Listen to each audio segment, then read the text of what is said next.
ঈদ উল ফিতর উপলক্ষে ঢাকা উত্তর সিটি কর্পোরেশনের আয়োজনে প্রথমবারের মতো হচ্ছে ঈদ আনন্দ মেলা।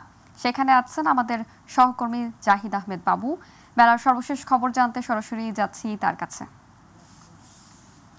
জাহিদ, ঈদ আনন্দ মেলার সবশেষ খবর কি আছে আপনার কাছে, আমাদেরকে জানাবেন। আসলে নগরবাসীর মাঝে ঈদের আনন্দ ছড়িয়ে দিতে এবং ঈদের নামাজ আদায়ে নগরবাসীকে আরও সুবিধা দিতে এই প্রথম রাজধানীর আগারগাঁওস্থ পুরাতন বাণিজ্য মেলার মাঠে আয়োজন করা হয়েছে ঈদের জামাত। ঢাকা উত্তর সিটি কর্পোরেশন আয়োজিত ঈদের এই জামাত পরবর্তীতে ঈদের এই জামাত পরবর্তীতে বের করা হয় এক বর্ণাঢ্য সেই সুলতানি আমলের এক আনন্দ র্যালি। আর এই র্যালিতে সকালবেলায় অংশ নিতে দেখা গেছে ঢাকা উত্তরের বিভিন্ন এলাকা থেকে আগত বিভিন্ন ধর্মপ্রাণ মুসলমানরা।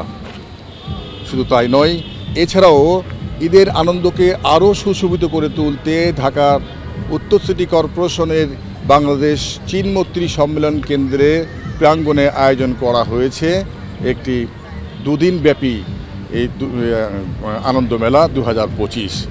এই আনন্দ মেলা চলবে ঈদের দিন এবং ঈদের দ্বিতীয় দিন পর্যন্ত, সকাল 9টা থেকে বিকেল 5টা পর্যন্ত। দুদিনব্যাপী এই আনন্দ মেলার আয়োজনকে ঘিরে তৎপর রয়েছে দেশের আইন শৃঙ্খলা রক্ষাকারী বাহিনীর সদস্যরাও। তো এই ছিল ঢাকা উত্তর সিটি কর্পোরেশন আয়োজিত দুদিনব্যাপী ঈদ আনন্দ মেলার সর্বশেষ।